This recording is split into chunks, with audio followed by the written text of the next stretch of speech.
There has long been a dialogue between sacred texts and artistic expressions. So imagine what might happen in a room filled with artists, all bringing diverse age and religious perspectives, all asked to consider one Bible story, Genesis 22, the binding of Isaac. And Abraham gets up in the morning and he takes his son, ties him up, and places him on the altar and is about to sacrifice him with a knife in hand. And then the angel comes down and stops him. Can you imagine? These are the makings for the Religion, Spirituality, and the Arts Symposium, the brainchild of Rabbi Sandy Sasso, whose goal is to help artists find inspiration through some very old stories. Religion and art were always very closely intertwined. I mean, we know that from, the Sistine Chapel, all the different kinds of art that have been out have been very tied to the church and to religion. And I felt that that tie was unraveling, and that the contemporary artist was less likely to look to religious texts for inspiration. For 6 weeks, the artists gathered to share, to debate, to explore the lives of Abraham, Isaac, Sarah, and the God who would demand such a test of faith. Isaac's son, to thee I say, God hath commanded. I had a piece by Benjamin Britten, and I had never heard the story that way. I mean, when they sang it, the emotion and the power of the words in song gave me the chills. And I have read that text hundreds of times, but hearing it with two people singing in the way they did, I mean, it was very, very powerful. And in sacrifice offer him to me. When you see it in reality, the older man and the actual young boy, and the beauty of their voices, it's on so many levels, it was moving. Born in Trinidad, Dawn Batson is a composer and conductor and participant in the seminar.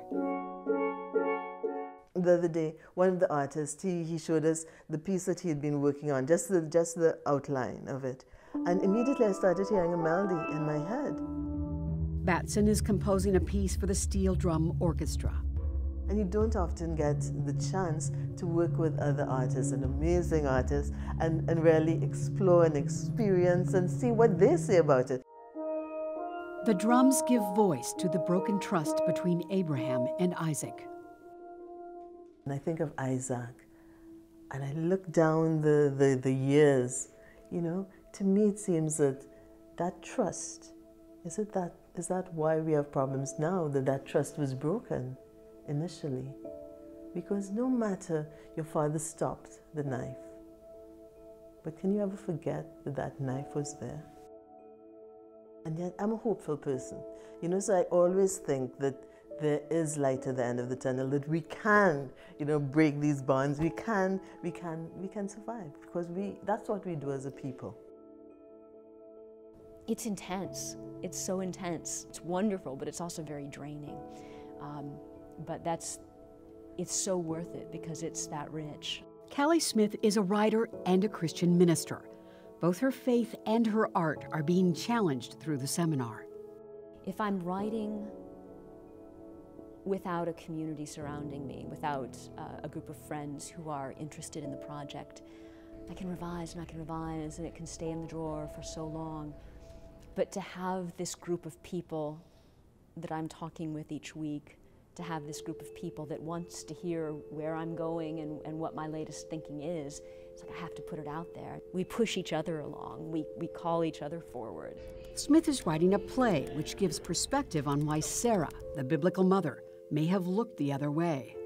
There's so much in there. It's not tame. It's got all this, child sacrifice is on the table, but every sort of loss and pain and joy and challenge, it's in there. So much of the biblical story that I draw from is human beings in conversation with God. None of it's one way. It's dialogue, it's back and forth, it's questions, it's pushing, it's wondering, it's praying.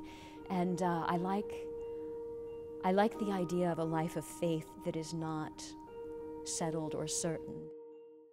These two are Isaac wandering, and he's now burdened with this heavy traumatic experience of his father believing in his relationship to the divine and acting on it to the point of a holy crime.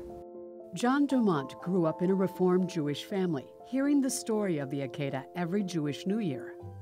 As the class birthed, I started to let this birth in me. It had a profound personal experience, inner experience for me.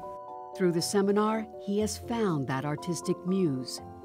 Started sketching, and one day it was Abraham, and then one day it was Isaac, and then I started to see Isaac, the man suffered a trauma, a real trauma. His father put a knife to his throat. So far, Dumont has been moved to create 18 paintings, including this one called The Inheritance.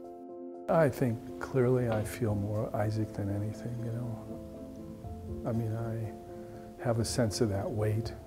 I certainly have the sense of trying to find my own way after the inheritance is given. Here goes the round, four-part da-dee, da-da-da-dee-dee, da-da-da-dee-dee. This symbolizes her cross. At the end of the seminar, all the artists share their works. Really, that was a part of mine. And so I laid that out, and folks, I didn't cut anything out, I didn't do anything. This is the way it was. It had that hole at the top that for me represents God.